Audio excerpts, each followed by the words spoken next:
Hey guys, how's it going? Kripparrian here. Today I have yet another Path of Exile build guide for you guys. It's a pretty cool one. It is a Warbringer.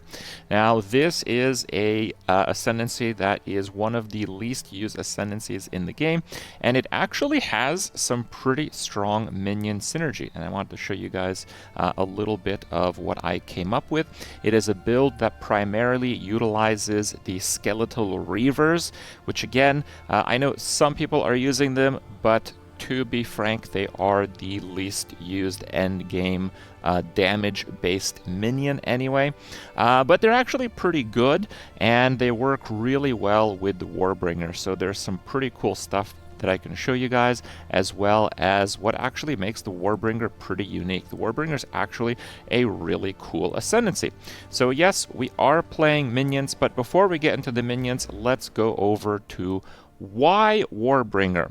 So it is, in my opinion, a build that is a competitive minion build, despite the fact that we get 1, 2, 3, 4, 5, 6, 7, 8, 9, 10, 11 points that just suck. And we don't have the good minion nodes here because we are not Witch, and yes, the nodes on the passive tree do change if you are playing certain Ascendancy classes, and Witch specifically gets minion nodes from these points, and our class does not, so that kind of sucks. It otherwise looks pretty similar to any other minion build, except of course we have the extra physical as extra chaos damage because we're primarily using physical damage. So looking at the Ascendancy here, the main reason why I went with Warbringer is I wanted to try to use the ancestral spirits. So the ancestral spirits are actually super cool. They are some of the notable monsters from the Trial of the Ancestors from PoE 1. They have some incredibly strong buffs, some incredibly strong stats, and you trigger one when you summon a totem.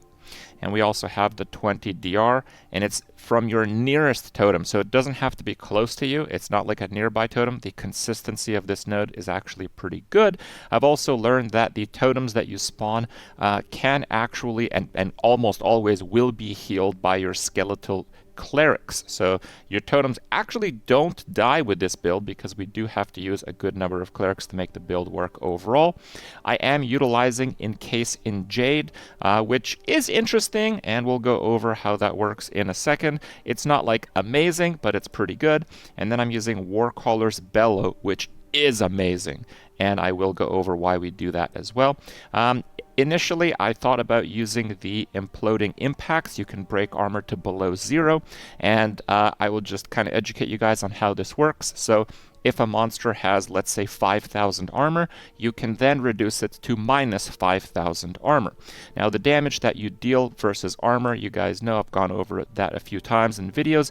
Generally, monster armor does not reduce the damage that you deal, even with physical hits, all that much, because you can get your physical hits to be really large, and monsters typically have between like 5 and 15,000 armor. So getting it to a negative value, it looks like the formula behaves a little bit differently than we expect. There has been some testing, but honestly, it's been really crude. The takeaways that I have seen from it are that if you have a super small hit, like 20% of the damage of the armor value, and then you put it into negative of that value, it will double the damage of the hit, which there might be some merit here because minions actually do hit for fairly small amounts versus the armor. I don't think we'll have quite the doubling, but you might actually get like 30 to maybe 50% damage increase if you do break the target below 0. Now that does mean I have to use 4 Ascendancy points, and it also means that I have to do it. This negative armor does not apply to things that your minions can do. It's not like a Boolean or it's like on or off. It's like only the player, only you, like actually you. You can do it with totems, but we're not using the totems that do that very well. I'd basically have to use the shield where you bang your shield to reduce armor, and that requires like 200 strength, which I don't have on this character, and I don't think it would be overall worth the investment. Generally speaking, we're just utilizing the rest and we're trying to max it.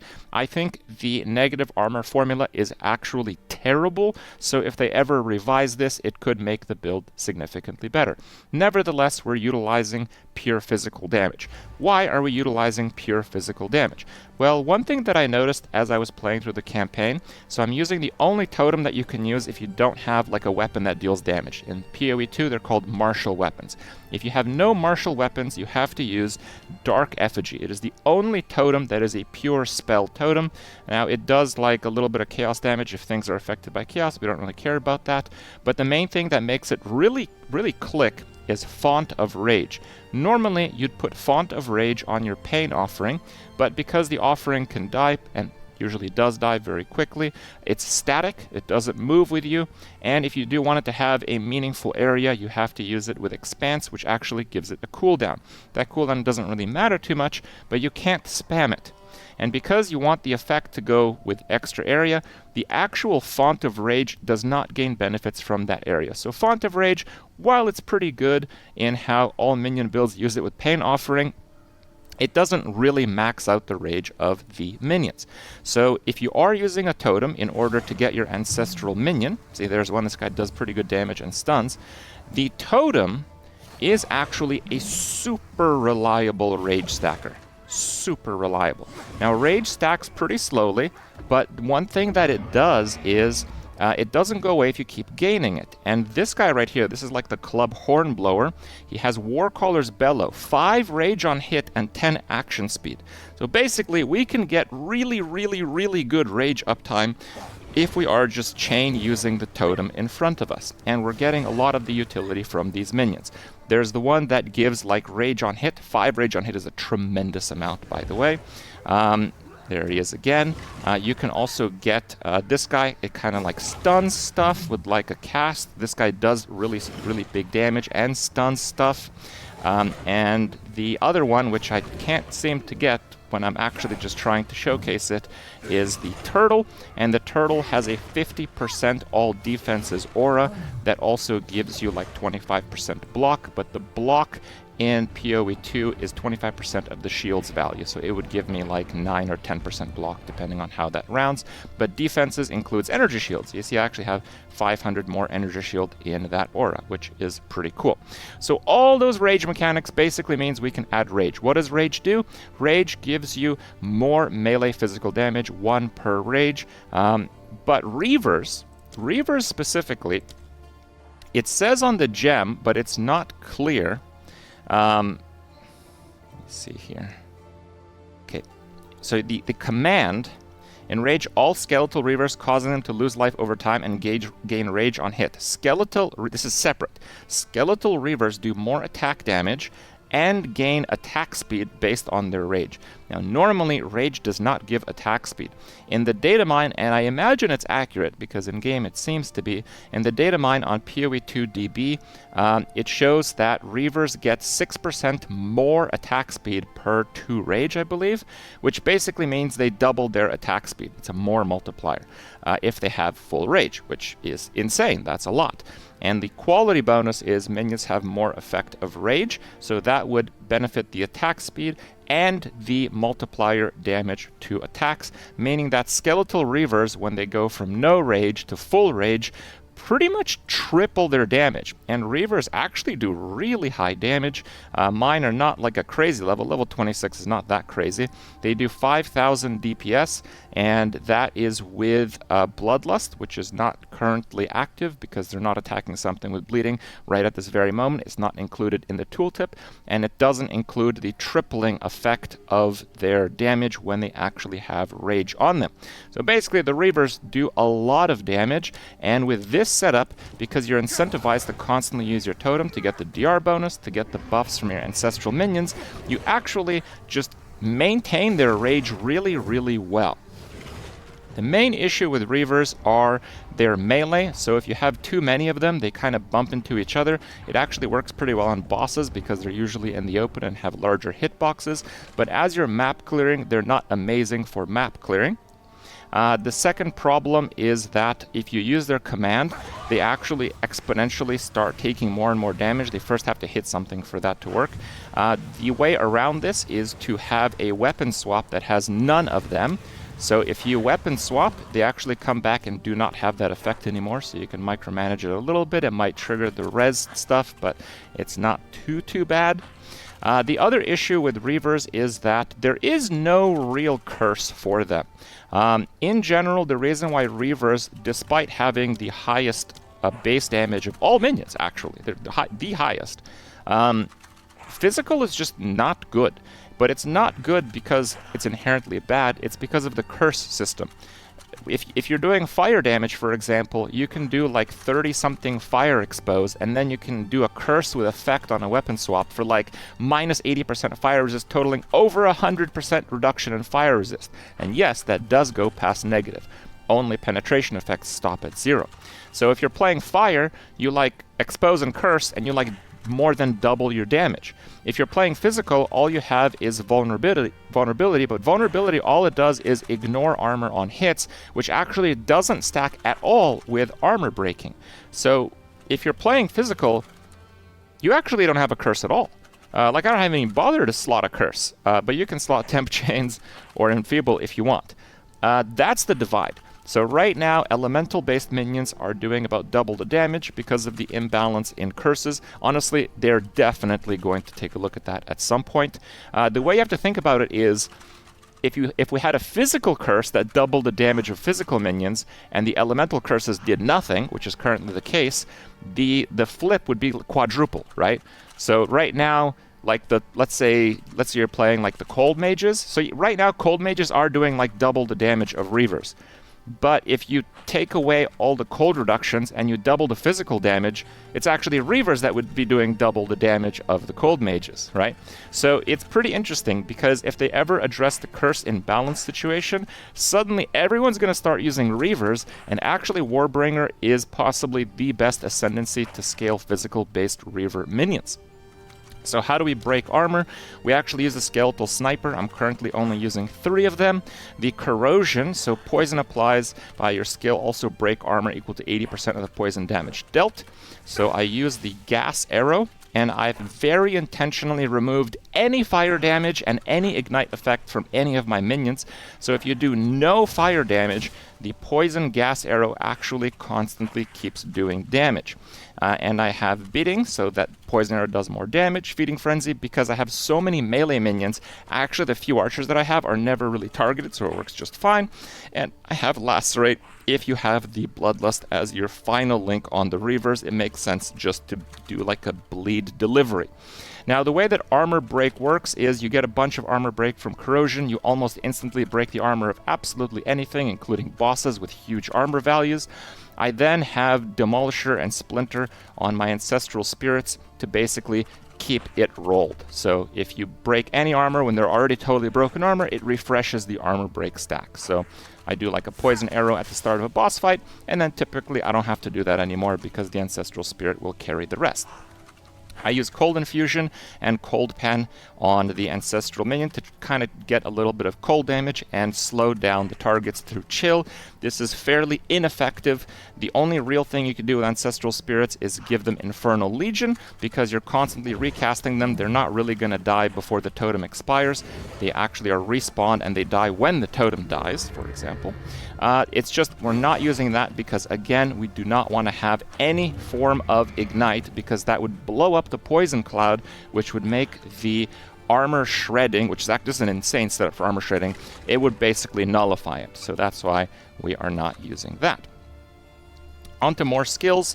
We're using the Cleric in a pretty typical setup. We actually have Meat Shield on the Clerics just to ensure that they never die.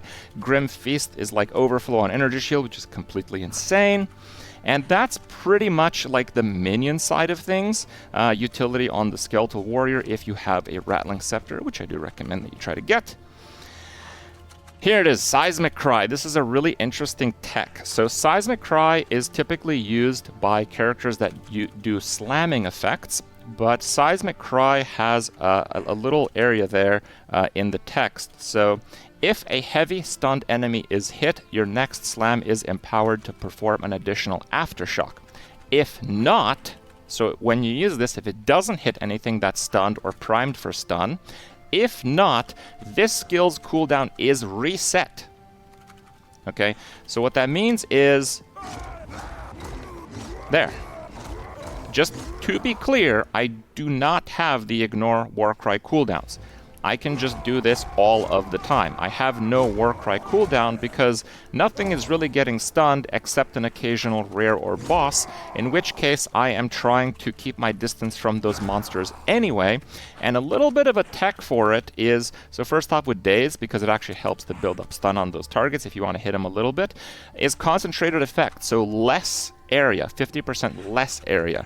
So the actual area of the shout is small because that actually is completely independent to the Warcaller's bellow. Corpses in your presence explode when you Warcry. It's not actually tied to the skill. You can't increase this damage. But if I reduce the area of Seismic Cry, I greatly reduce the chance that it is put on cooldown because it's almost not going to hit anything. So I can just keep spamming it. And doing so, I can keep blowing up corpses, which is really important because while the Reavers have extremely high single target damage, they do not have very good AoE damage. A lot of the AoE damage that I do is actually the Poison Cloud from the Sniper cooldown. Actually does pretty good damage, but once one or two things die, the Warcaller's Bellow actually takes care of the rest. And you might be thinking, well, isn't it kind of dangerous to actually use it? No, because Seismic Cry has a knockback effect, which is 100% of the time, so if anything's close, we're just like constantly knocking it away from us, which is incredibly defensive. I'd actually say it's even better than Active Block. I was blown away how strong it is. It is a 100% corpse clearing effect. It's not a percent chance to clear the corpse. It always clears the corpse.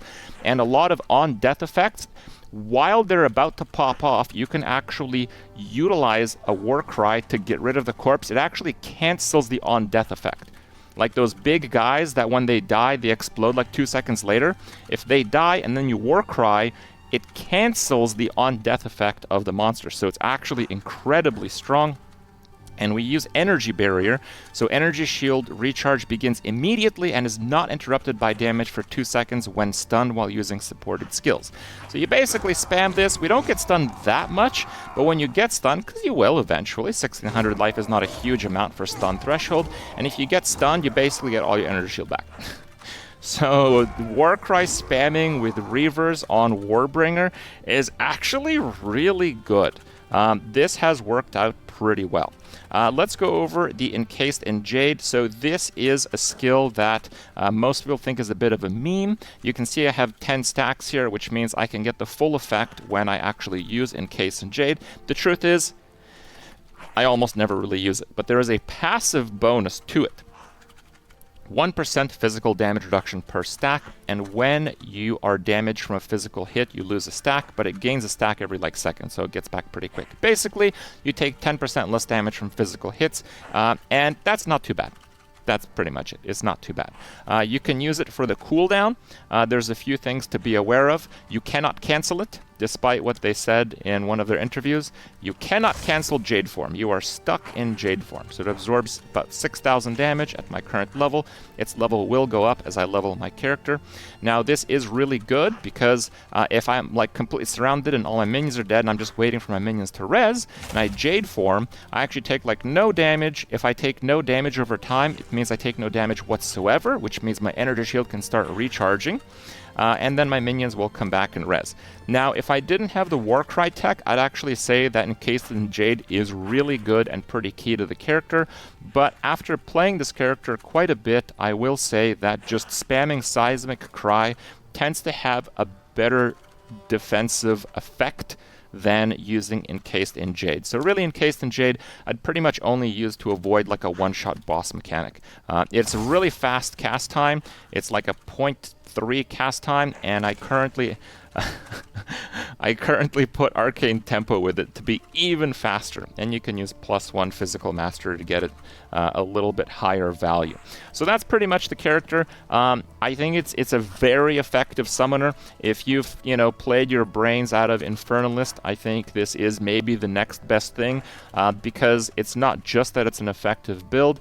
It's an effective build that offers a different playstyle, and I know people have played minions on like Gemling. I know people have tried minions on like the Titan, and while those other minion builds are actually quite good, they're just kind of like worse versions than Infernalist playing the same build.